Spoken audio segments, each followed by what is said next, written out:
just finished building an SOP library for one of my clients.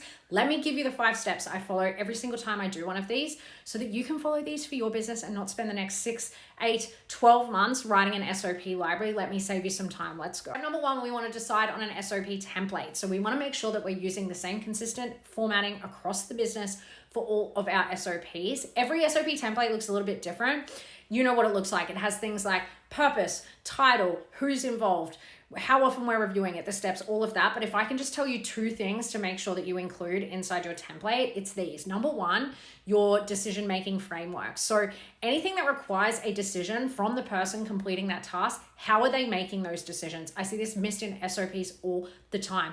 You have the contextual information, but the person completing it might not. So how are they making decisions? What are they allowed to make decisions around? Especially if it's tasks that you're getting like a VA to do or someone else in the business.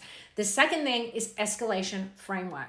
So at what point do you want to be notified as the CEO when something happens? So again, doesn't matter as much when you're solo, but when you do start to have a VA or any other team members, you need to build in there at what point they're notifying you of something so that things aren't slipping through the cracks that you feel like you should know. Number 2 is to build a master SOP list. This is really important if you're a business that has 20, 30, 50, 100 SOPs. Having a master list, number 1, makes it easier for you to be able to navigate through, but also your team to navigate through. Number 2, the other big important thing here is you can continue to use your master list as like a brain dumping area. So as you're doing things in the business, you can add it to your master list to come back to when you do have time.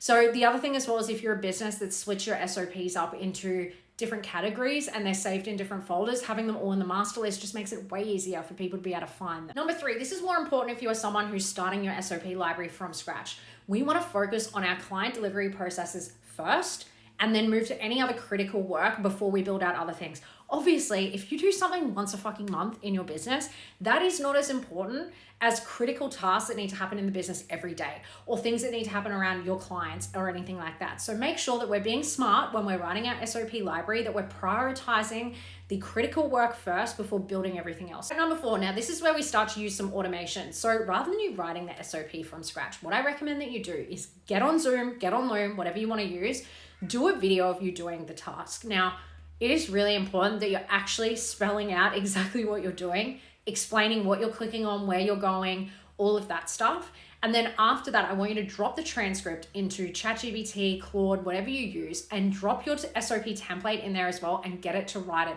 for you. Now, for this to work, obviously you need to be very descriptive in your video. Otherwise, your SOP is going to be pretty poorly written.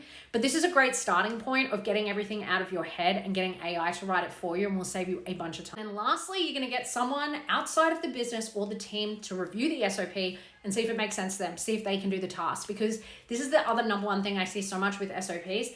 The SOP makes sense to you because you've got the contextual knowledge of the business, and you will naturally forget to add things. So definitely see if you can get someone outside the business or team to review it. If it doesn't make sense to them, it just highlights the gaps you might have missed in this process. And that's it. SOPs don't need to be scary or overwhelming. They can be very simple to set up. So save this and do it for yourself.